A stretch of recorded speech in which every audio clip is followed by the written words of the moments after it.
እንኳን ወደ ግዛቴ በሰላም መጣችሁ። አንድ ክፍል ውስጥ አጉረን ግዛቴ ምናምን ትላለህ እንዴ? አንተ ማን?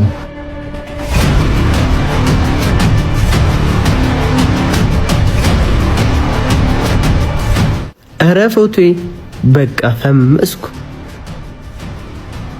አንተ ማለት ስልኬን ሲሰርቁ አይተህ መልሰህ ሰርቄ የሰጠኝ ልጅ ነኝ። እናው ምን ፈልገህ ነው እንዴ? ዳጊ ያንቺን ፎቶ አለ። አንተ አታርፍም እንዴ? ለነገሩ ሳላቀምስ ስለገባ ነው። እንውጣ ብቻ ሳያለሽ። በቃ ከፍዬ እንዲሰርቁኝ አረኳቸው።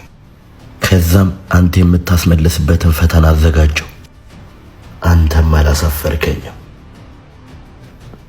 እና ታዲያ እንደዛ ከሆነ ሌባ ሌባ ብሎ ማስጠቆሩ ለምን አስፈለገ? የፈተናው አንዱ አካል ስለሆነ። ኧረ ጨነቀኝ። ወይኔ ልጄ የት ይሆን ያለው? አንተ ዝም በል። አንተ ምን አባህ ነው የፈለግከው? አሁን ተናገር። ከዛ በፊት ትክክለኛ ሌባ ነኝ ብለህ ታስባለህ እንዴ? በደንብ ነዋ። ምን ሺ የሚበላ ጀወራለ እንዴ? ግማሽ ግማሽ እንካፈል። አዎ ባልፈለገውም ሌባ ነኝ።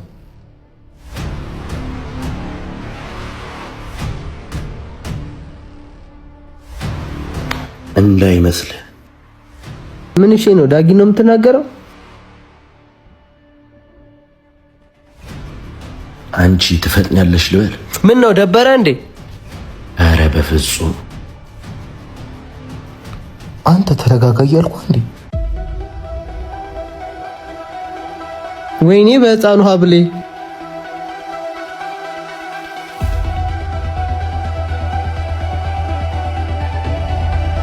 ጭራሽ የዳጊም ስልክ። አረ እሱ መልስለት። እሺ ምንድነው አላማ? እማ የጎጆአችን ማገር ግርማ ብቁና ብልህ ሌባ መፍጠር። ወይ ጉድ! የሌብነትን ኮርስ መጣ። ቆይ አንተ ሌባ መሆን ነው? እኔ እንደናንተ ተራ መንደር ሌባ አይደለሁ። ስልክ ብሰርቅ ከሰው ሳይሆን ከራሱ ከስልኩ ካምፓኒ ነው። አንበሳ አስዋሊያኑ ስልክ ሲጨጠው በለው።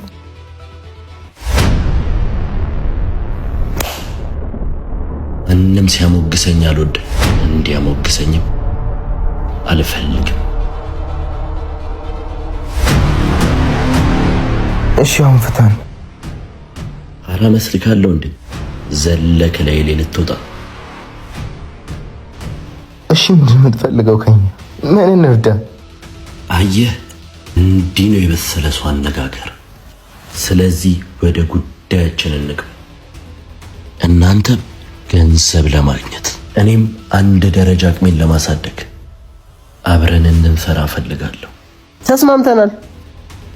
አንበሳ እኔ ምንም እንደምክሰኝ አልፈልግም። ምን አልከኝ ትንሹ? አረ ምንም። ደሞ ስሜን ታውቀዋለህ እንዴ? ስለእናንተ እኮ ማላውቀው ነገር የለም። ይቅርታ። ታሪክን አውርተህ ከጨረስክ አሁን መሄድ አለብኝ።